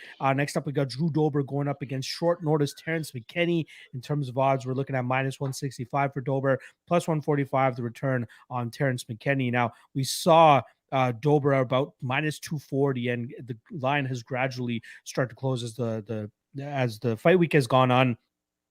And I kind of get it, man. Terrence McKinney, like he might be a meme on Twitter and all that stuff, but the guy has a solid ground game. And I think that's something that we see Dober struggle with here. In his last 3 fights, the guy's given up 11 takedowns, most of them, especially to a kickboxer and Brad Riddell. And I'd be surprised if McKinney won't be able to ground this fight either. Not to mention, even in the Alexander Hernandez fight, with Hernandez hurt, he's still giving up takedowns. So that's not a good look at all.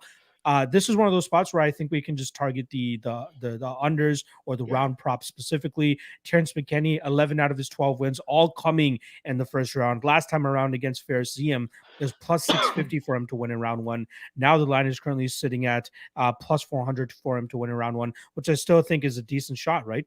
Coming in on short notice, say what you want about him possibly have bloating up after that Pharisee win 2 weeks ago, but I don't know if his cardio is going to fare well if this fight does go after that, after the 5-minute mark.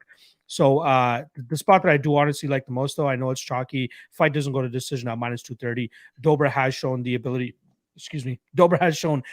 to finish fights later on in like a second or third round. And I feel like with McKinney, with how much he starts to slow down, I think that he'll be susceptible to getting clipped and rocked and finished by a guy like Drew Dober as well. And then obviously we know the finishing upside of McKinney in round 1, like I laid out earlier. So McKinney round 1 plus 400, Dober round 2 plus 500, and Dober round 3 plus 1,000. But the fight doesn't go to decision at that chalk. I already have that parlayed with something. That's what I'm going to be going with as my favorite prop for this one. How do you see this one going down? Hey man, Preet, did you know Terrence McKinney died twice? I didn't actually. Damn, that's serious. Please tell me more. Yeah, McKinney's an interesting guy. I think theoretically I kind of like him as a prospect just because I actually do rate his wrestling quite a bit. Obviously he has a college wrestling background. I think his entries are great. He chains takedowns together pretty well, and he seems to have a pretty good top game. Granted, I don't really rate what he did to Perez Ziem that much because Ziem obviously just not a great grappler.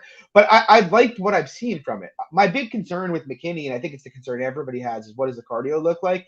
And it's more with some guys I'd be less concerned, but with McKinney, even grappling in the Ziem fight, even transitioning, he's using such huge actions to transition from position to position. It's just like you look at most grapplers who can grapple for 15 minutes and everything is kind of like silky smooth. There isn't a lot of explosion being used. That's not what he does. And so like I am inclined to think he probably is going to gas out one of these days, you know, when a fight gets extended. You know, we did see in the fight with Sean Woodson, in this round 2 of that fight, those takedowns were coming a lot slower. Now, he wasn't like breathing heavy, but you could see the shots were getting lazier in round 2 of that fight.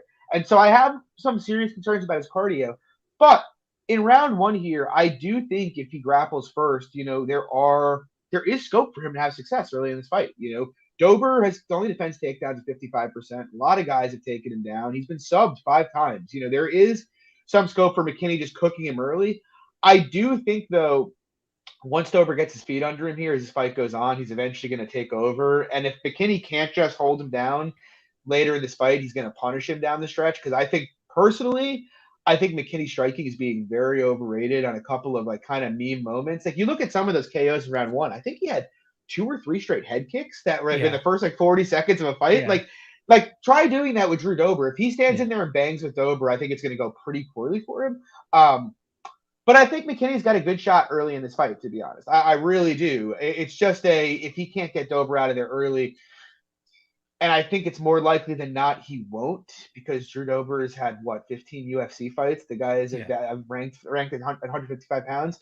I do think Dober will take over, and I think Dober's ultimately going to finish him down the stretch here. Look, I'm going to keep it simple here. Honestly, in terms of props, it's juicy. I like doesn't go the distance, though, at minus 220. I like the under here. If you really want to get fighter specific, Dober wins inside the distance at plus 160. I see plus 160 at dimes. I know not many people have that. The plus 140 otherwise isn't bad. Otherwise, like I wouldn't lay the Dober money line. I'd rather just wait and bet it live, to be honest.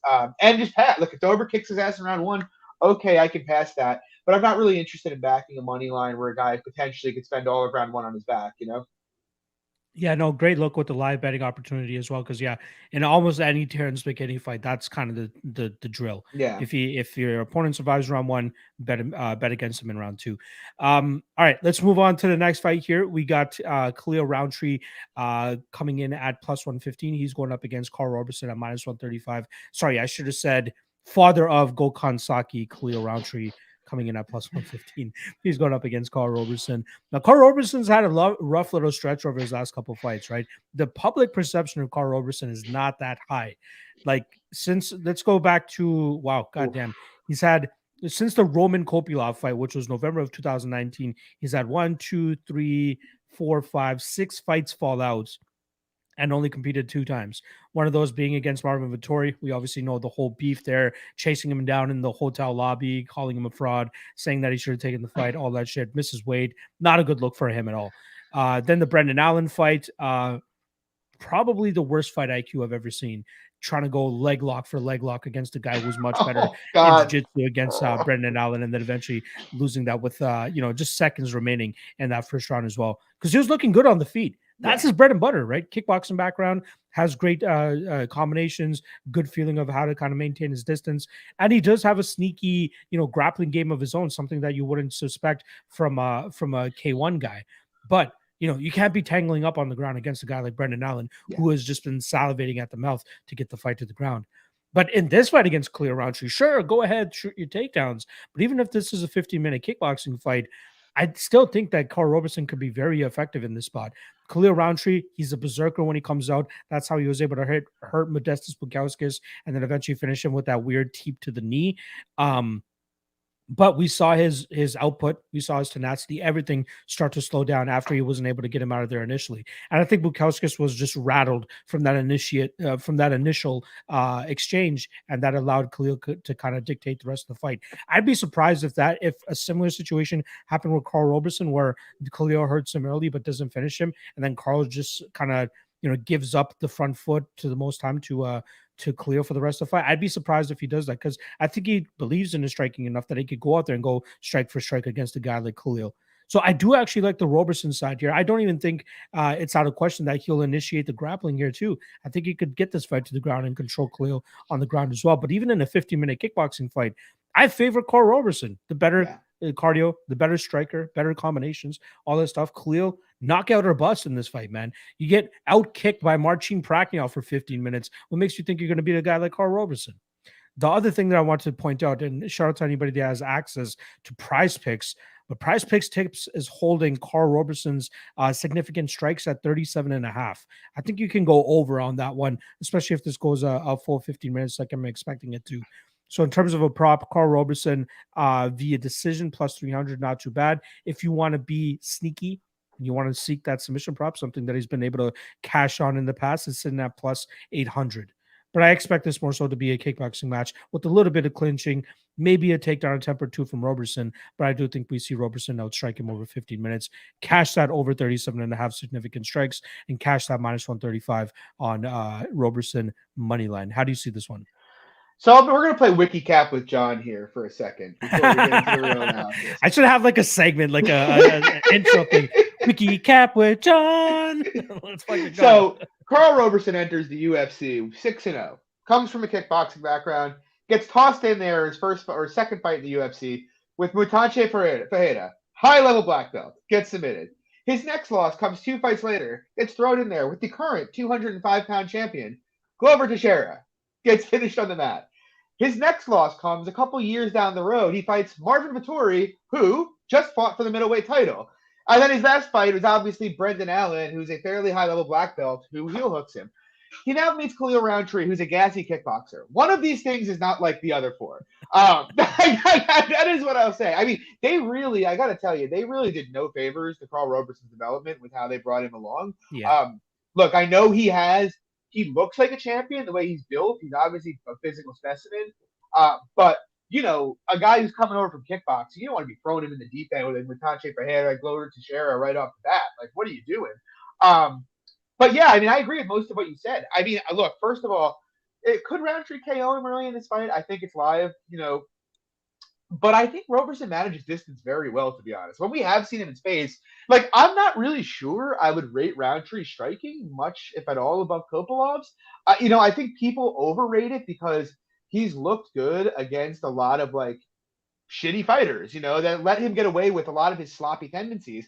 Then he fights Marcin Prachnio, who actually will throw back at him, and he gets punished for a lot of those tendencies. And I think that's what's going to happen here. You know, all those winging overhand lefts he throws, he's going to be eating check hooks for days here if he tries to do that with Roberson, to be honest. I have some concerns with Roberson's volume, but also Khalil's not really a volume striker. And so if the fight gets extended, it's like, even if it's a low volume fight, we've seen Khalil gas in low volume fights, you know? It's not like this is only a guy who gasses when he goes nuts. He gasses pretty reliably. So I favor Roberson on minutes on the feet. Like, I probably put him like 55, 60% in the stand-up fight. Close, but, you know, moderate favor Roberson. But, you know, if he wants to take it to the ground, he probably can. You know, Roberson, to his credit, while he is a horrible grappling IQ and defensively is a mess on the mat, he actually has like a kind of like slick, it's almost like a blue belt level slickness to submission grappling, where he has a decent back take. He's athletic. You know, subbing Darren Stewart, that was pretty impressive. You know, I think he could come out here and I think he could sub Khalil if he wants. If he wants and he just wants to attempt takedowns and wear on him early, I think he can do that. You know, the guy mostly out-grappled Wellington Sherman, who's a black belt. Yeah, I bet Roberson at around evens here. I think in terms of props, it's kind of a weird one because, like, I don't know. I'm leaning Roberson decision plus 300, to be honest with you. That's my gut here, because I kind of think Khalil will try to stand up, and Roberson is not exactly a guy who's going to consolidate top position. So, yeah, I kind of like Roberson by decision plus 300. Ty Leal was probably one of the craziest moments in time that we had, right? But that's against Eric fucking Anders, who's going to allow you to do Anders in that fight. Yeah, and he just absolutely torched him. And a lot of people are holding on to that. A lot of people are thinking that we're going to get a resurgence of Ty Leal, but they keep getting let down over and over again. Did you think he looked good against Bukauskas? Like, I thought Bukauskas was just too rattled from getting rocked and hurt early in that fight, and he just was not able to put anything together after that. I mean, if Khalil comes out that aggressively, it's going to get ugly down the stretch if he doesn't finish him, honestly. Exactly. All right, let's move on to the next one here. We got Alex Bruce Leroy Caceres going up against Sodiq Yusuff. In terms of odds, we got minus 235 on Yusuff and plus 190 on Alex Caceres. I messaged you earlier in the week when I'm like, I'm putting together my lock of the night play, and obviously it's got to include somebody in the main event, but I think that I got to put somebody else with them to kind of make it a little bit better. And Yusuff was one of the first names that I kind of looked at as, okay, he should go out there and start Bruce Leroy. But I remember betting against Sodiq Yusuff in his first ever UFC loss against Arnold Allen. Glad to catch that one. But the thing here is, like, he does start to slow down later in fights. And that's kind of a concern against Alex Caceres, who, he has solid cardio for 15 minutes. But if there's a fight that you want to look at to try to compare the two, it would probably be the Andre Fili fight. But in that Andre Fili fight, we don't really get too much of a feel of how Sodiq Yusuff's going to fare with the striking, especially early in that fight, because I believe it was the majority of round 2 where he got Fili down off of a checked kick or something like that and just held him down for about 4 minutes and then looked tired after doing so, and then got touched up by Andre Fili in that third round, lost that third round, but still obviously did enough to win those first two. Caceres is tricky on the feet, right? He's very tricky on the feet. But I feel as though the glimpses of stuff that we saw from Seung-Woo Choi in that fight kind of lead me to believe that we'll see Sodiq Yusuff kind of nail him with the same shots that Choi was able to, until Alex Caceres just jumped on his back and took that rear naked choke with him. That was so weird. Like, it didn't even seem like Choi knew what the fuck he was doing to try to defend that rear naked choke. But here against Sodiq Yusuff, I think we'll see Yusuff kind of stalk him the majority of this time. If Caceres wants to throw those naked leg kicks, he's going to get blasted with those straight shots down the middle from Sodiq. I think Sodiq still has some solid potential. I don't think his cardio falls off to the point that I'm going to be completely scared that Caceres will finish him in the third round. But I think at a certain point, we'll see Sodiq Yusuff land a nuke, and I think Alex Caceres is going to go down like a ton of bricks. I get it. He's on his career best 5-fight winning streak right now against probably the lowest of low competition that you can get in the UFC. Thank you, by the way, public, for giving me plus 175 on Alex Caceres against Chase Super. Ooh, that was so nice. That was probably one of the easiest bets you can ever make on an underdog. But what are his other ones? I did take the bait on Kevin Kroom. I would say that I was a sucker for taking Kevin Kroom in that fight, and he absolutely mollywopped him in that spot. He beat Steven Peterson, Austin Springer, who he choked out, and then Seung-Woo Choi, which I think was his best win. But up until that submission, he was getting touched up. And I think that Sodiq Yusuff can do much worse to Alex Caceres in that spot. So I do like Yusuff, not paying the chalk on him here, though. But the KO prop at plus 200 is not too bad, as I could absolutely see him stinging Caceres over and over again, eventually getting him out of there with strikes. Caceres, notoriously durable, right? He got choked up by Kron Gracie in his last loss. He got choked up by Jason Knight back in 2017. The last time we actually see him finish via KO was Francisco Rivera, 2015. Shout out to Francisco Rivera as well. Absolute savage of a fighter. But there's a good case that a lot of the fighters that he fought since then, not the greatest knockout punchers. Maybe Yair Rodriguez, he has some decent power. Yusuff's a pretty big hitter. Exactly. Yusuff's a not Yusuff, Choi. Who's that? Exactly, and Choi was dropping him. Yeah. Troy was hitting him and dropping him as well. So outside of those guys, right, I think that we can see Yusuff land that bomb and get Caceres out of there. So Yusuff KO plus 200. What do you see for this fight? I like the Caceres side. Not like super passionate about it, but I think it's worth a small poke on the money line. It's funny because I know Yusuff has kind of got this aura of a super prospect about him, but I actually don't think he's much, if any, better than Choi is. I do think he's a more responsible submission grappler. I will say that. I'd be pretty surprised if Caceres, he's an Irving guy, and when Fili tried to wrestle him, we saw he actually knows what he's doing on the mat. So I don't really think you're going to get any kind of Caceres standing back kicks. But I can't shake this feeling. Yusuff's had some issues with southpaws, man. He lost the Allen fight. Now, granted, I will say I think he won minutes in that fight, and if he didn't land, if he didn't get hurt twice, he probably wins that fight. But you go back to the Gabe Benitez fight, who's kind of like a similar archetype to Caceres. He didn't really seem to know what to do when Benitez was kind of circling to his weak side and just firing the left down the pipe. And you're going to see Caceres kind of play that same game. Yusuff tends to throw big hooks, while Caceres tends to throw everything straight. And I think he's going to be minute to minute and second to second. I think it's a very close fight. I think Caceres keeps up on output without really any difficulty here. I think he's going to land without too much difficulty here.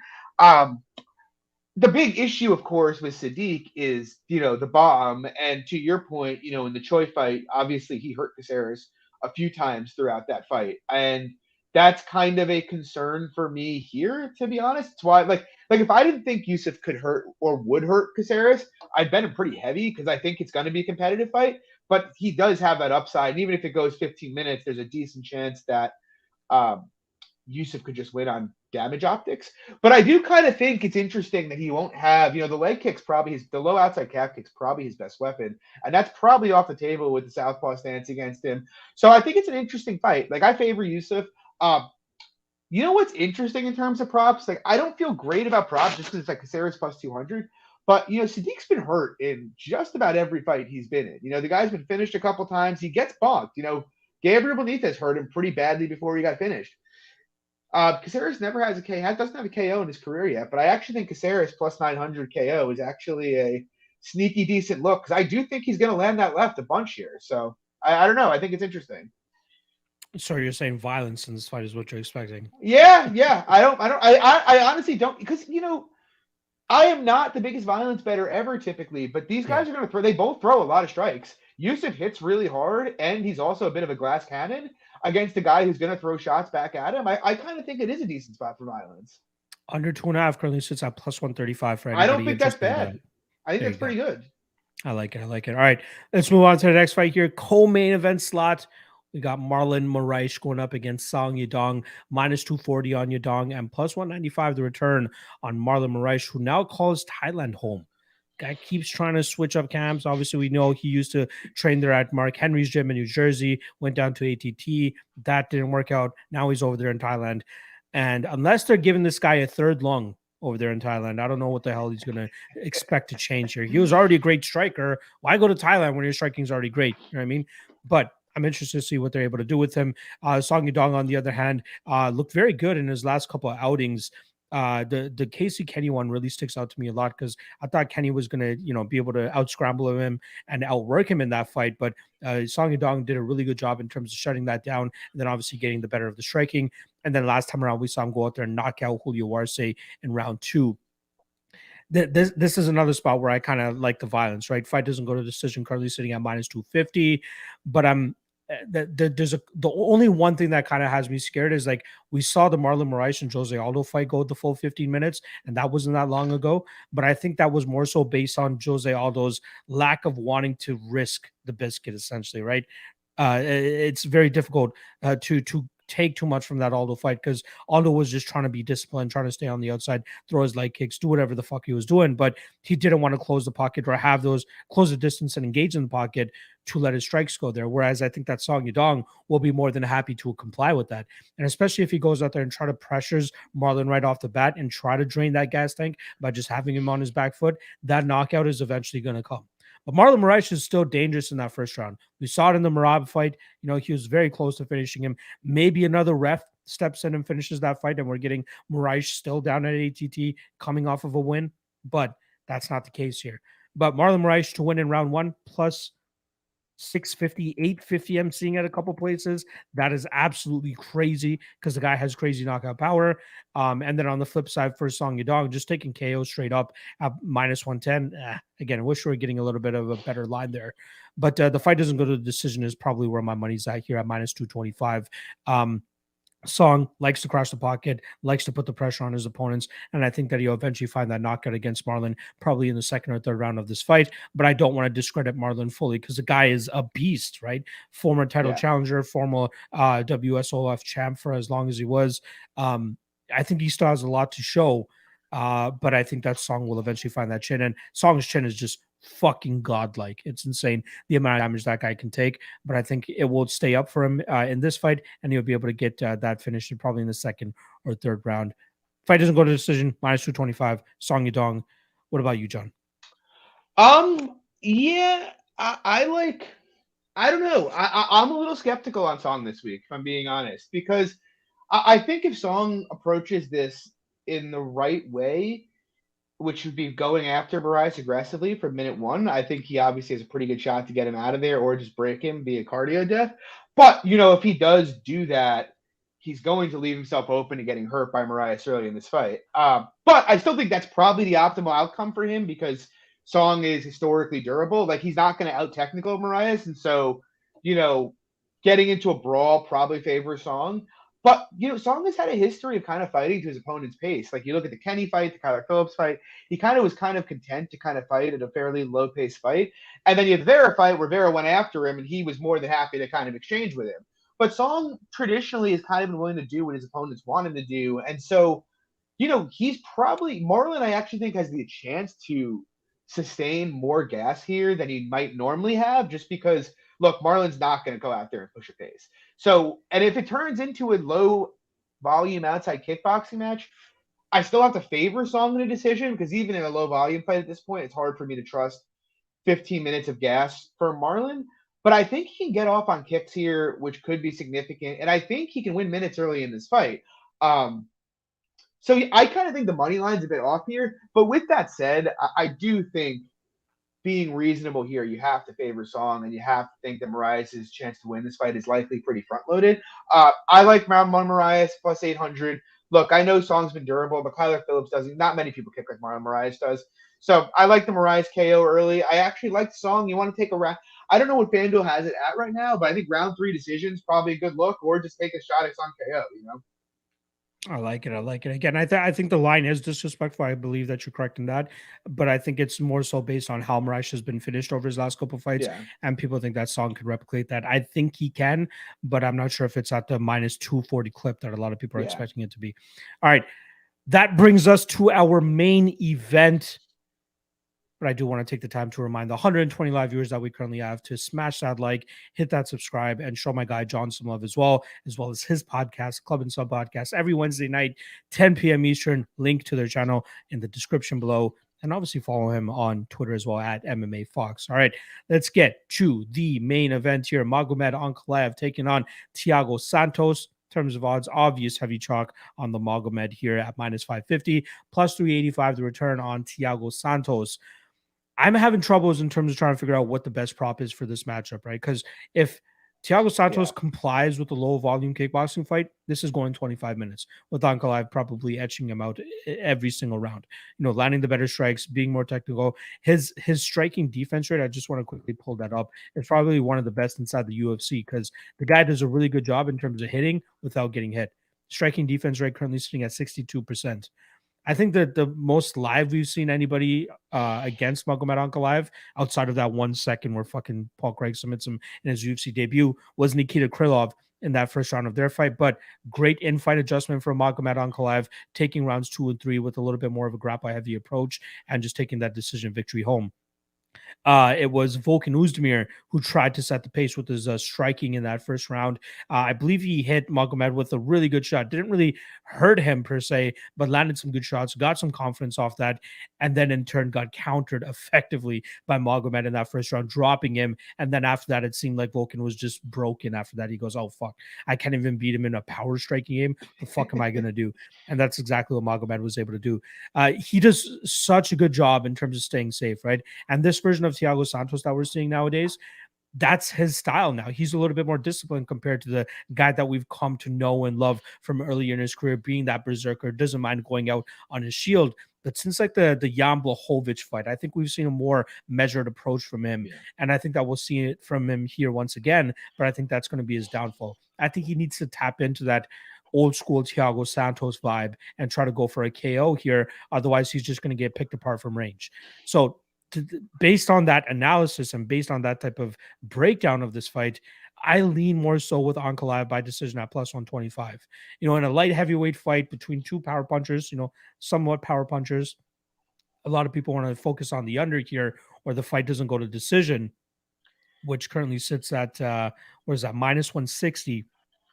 I think a lot of people think just on paper that's a gift of a line, but I think it's more so of a trap than anything, because I do think that we'll see them take a more so of a cautious approach, both guys knowing the severity of taking a loss in this fight, especially for the Thiago Santos side, who's coming off that win over Johnny Walker. He wants to get a win streak going, but I think that he's going to be a little bit too scared to overextend here, knowing the effective countering ability of Magomed Ankalaev. So Ankalaev via decision plus 125. That's probably my favorite victory prop. But even the over 3.5 at minus 115, I don't think that's a bad look at all. I do think that even if you get access to the alternate totals over 2.5 at minus 150, I think that's a little bit safer per se. As long as Thiago Santos doesn't go out there and just go rabies. We're basically basing Thiago Santos's fighting style on what we've been seeing from him recently, and that's being disciplined and not taking too many chances. And I'd be surprised if he tries to do that here against Ankalaev. So Ankalaev decision plus 125, over 3.5, minus 115. That's what I like the most. What about you, John? I mean, would we call it disciplined or would we call it just shot? I guess that's really for Thiago Santos. I guess that's really where my question is. Because honestly, a couple years ago, had this fight happened when he fought Rakic, I'd 100% have bet Santos at the slide. I would have been like, that's crazy. You have a guy who can fire kicks to all parts of the body and keeps a relatively decent output, who's fought nothing but killers. I'll bet him here at plus 400. But the reality is he just hasn't been the same guy since he came back from those knee injuries. And even in the Jones fight, which granted he got hurt there, so it's like I put a little less stock in that. But he's just, Thiago Santos, we used to love Moreta because he'd come out there firing like insane kicks to the head, body, legs, and looking to take your head off. That kind of guy I'd be interested in here, even though I think how it would end more likely than not would be him eating a 2 down the pipe that took his head off. But I think you've heard me talk about Ankalaev before. I think Ankalaev is a wizard when it comes to his technical ability, but I also still have concerns about his output, and I do have the feeling that one of these days he's going to drop a fight he shouldn't lose because someone just outworks him, or he's going to get clipped. We've seen him get clipped a couple of times. But if Santos is going to fight the way he has in his last 3 fights, which is this mega restrained guy who wants to have an outside point fighting game. I mean, dude, the guy just got outlanded at distance by Johnny Walker, man. He gave up 2 rounds to Walker. He needed to win a round 5 to beat Johnny Walker by decision. That game plan is not going to work here. I feel very confident saying if he has an outside low volume kickboxing match with Magomed Ankalaev, it's either going to end with him dead or it's going to end with him losing a very one-sided decision. I'm with you. If I thought Santos would come out here, like the hammer that he used to be, I'd actually take the stab at plus 400 because it's like, that guy can finish anybody. But I don't expect him to do that. I expect him to give Magomed the exact fight that he wants here, which is going to be a fairly low volume kickboxing match. And I think you had the best angle here, which was, look, if it comes to an individual fighter's prop here, I think I'd probably skew to the side of Ankalaev by decision. But the best bet's probably why bet that when you could just bet the minus 115 on the over 3.5, right? Because at that point, it's like, I don't really see a ton of upside for Santos winning a decision, but also, that covers it in case minutes are dicey, or even take a shot that goes the distance, right? I kind of think spreading, I'm probably going to do this, to be honest, spreading your exposure here between goes the distance and over, although even goes the distance plus 130. It's a weird fight to bet. What I know is I like Ank a lot here. I think he's going to win the fight fairly easily. Honestly, even if Santos goes crazy, I kind of think he's going to take his head off if he does. I just think Santos is a shell of the fighter he used to be personally. But I think the most likely outcome is a pretty ugly staring contest. It's probably the fight that I'm least excited for. I was hoping they would give Ank a better test than this, After what we saw against Walker, it's I don't really see what he's going to do to bother Ank here, if he fights that way. So yeah, though, I like the over. I like Ank by decision. That's probably going to get you more. The plus 160 is better than plus 130 for goes the distance. And Santos winning a decision here means something has to have gone tragically wrong on the Ank side of things. Well, one of everybody's favorite narratives to take into fights as well, the age difference here. 38 years old for Thiago Santos, 29 years old for Magomed Ankalaev. Having a kid. Yeah. Not to mention Sean Strickland's vote of or stamp of approval on Magomed Ankalaev, saying that he's his favorite guy to spar with because the guy fucking goes out there and leaves it in the training room. I mean, tell me, but like, it just to me, and tell me if you disagree. It just seems like, even he wasn't urgent in round 5 against Walker of a close fight. You go back to the Rakic fight, that fight was there for the taking. I know Alexander Rakic said he took his soul, but the fight was there. The fight was there for the taking, and he just seemed pretty okay with like collecting a paycheck and letting Rakic just outpoint him in the last round of that fight. It just, I'm not a narrative guy, but it just doesn't seem like the hunger that was there a couple years ago is still there with him. Yeah, I agree. He's getting paid handsomely, even with taking it out. So I'm sure he doesn't mind that either. But again, at the end of the day, people want to win. Not saying he doesn't want to win. I'm sure he wants to go out there and collect that paycheck and that win bonus. But I think Ankalaev is just too much at this point in time. I think it's just a matter of time before Ankalaev is a champion as well. And also, Ankalaev can wrestle him, right? If he really needs to. Like, if things did get hairy, Ankalaev can take him down and hold him down whenever he wants. So it's like, Bingo. I think he's pretty covered here. I love it. All right. That's a wrap on the breakdowns. Let's get to the 3 best prop bets, as well as who the guest is going to be for tomorrow's ultimate weigh-in show. It's a new guest, somebody that hasn't really shown their face in the community, but is a very sharp mofo. It is Fimble Fight Picks. This guy is very sharp. This guy, he's actually in #1 spot for pretty much every dog of the night competition and every lock of the night competition. The guy is absolutely crazy. I think he just had his first loss in those where he took Greg Hardy, but he's cashing on Jasmine Jasdovicius. He's cashing on Armin Petrosian. He's cashing on all these underdogs in a lock of the night contest. The guy's absolutely killing it. So very sharp dude. I don't think he's ever done a podcast before, but with as sharp of a brain that he has, I had to bring this guy on. So that's going to be going down tomorrow, 3 p.m. Eastern. Make sure you guys come check it out. You'll learn a solid thing or two from this very sharp mofo. Watch. Exactly. Must watch right there. All right. Let's go to the 3 best prop bets now. So I'll kick things off as always. There we go. First one I got up. Aldrich and Robertson over 2.5 at -125. I think -135 is some of the lines that you're going to be able to get now. Again, I think this is going to be a pretty Aldrich looking fight, a classic Aldrich looking fight. She's going to be able to stuff some takedowns. Even if this fight does hit the mat, I don't think she's in danger of getting submitted as easily as some of the past opponents of Robertson.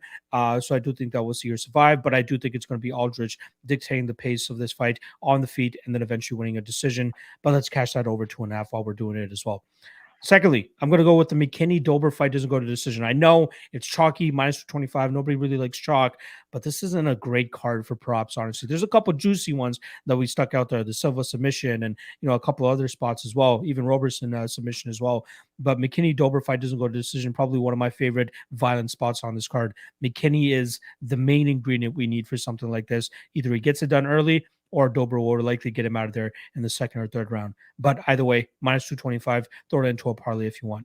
And then lastly, Thiago Santos, Magomed Ankalaev over 3.5, -115. As long as Santos doesn't go rabies, I think that this cashes with relative ease with Ankalaev fighting his preferred style of fight, which is a low-paced kickboxing fight. And I can see him outpoint Santos from distance here. So over 3.5, -115.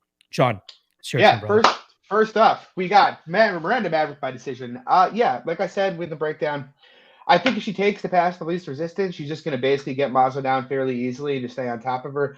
Mazo did a surprisingly good job of staying safe against Alexis Davis, who I think is a more threatening submission grappler than Maverick is. So I kind of just expect 15 minutes of lay and pray. I think this is a decent bet.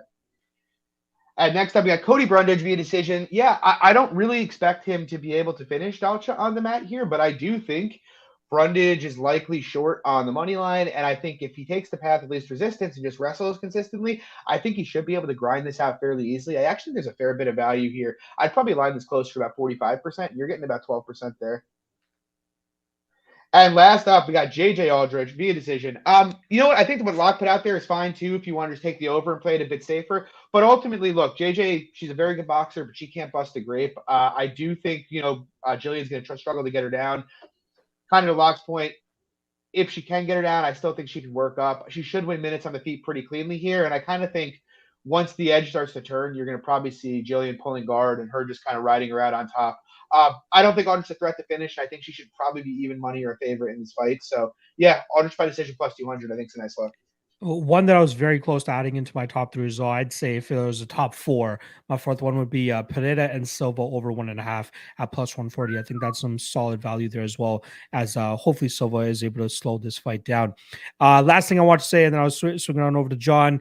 For anybody that caught last week's Ultimate Weigh-In show with Mike Constantino, great guest. Shout out to SKD for bringing it up here. I sincerely apologize to everybody in terms of running through that show as quickly as I did. I think we did it within 50 minutes because of the time restraints and schedule and stuff that I was on. But I'm gonna have him on in the very near future so that me and him can do fucking 2 hours if we needed to on an upcoming card. But very sharp guy. Gave some good analysis, cashed some good bets for you guys. So I hope you guys enjoyed that. But yeah. Hope you guys enjoyed this episode as well of Propping You Up. Hit that like and subscribe below. And then John, go ahead, please plug anything you like, and I'll wrap this up on the back end. Yeah, guys. You can catch me on the Club and Sub podcast Wednesday nights, 10 p.m. Eastern. I'll post it on my Twitter, which you can find below at MMA Fox every week. Yeah, good luck on your bets this weekend. I'm pumped. Let's get it done. Bruno Silva, Damon Jackson, we're sending it. Let's go. Bruno Silva all day. I love it. All right. Appreciate you guys checking it out. Tomorrow, 3 p.m. Eastern, Ultimate Weigh-In Show with Fimbo Fight Picks. 7 p.m. Eastern, IG Live. Me talking to you guys. You guys tell me what your bets are and we can talk it out. And then Fight Day live chats Saturday, 1 p.m. Eastern. A ton of great content for you guys coming. So good luck on your bets. And just as John said, War Bruno motherfucking Silva. Let's go.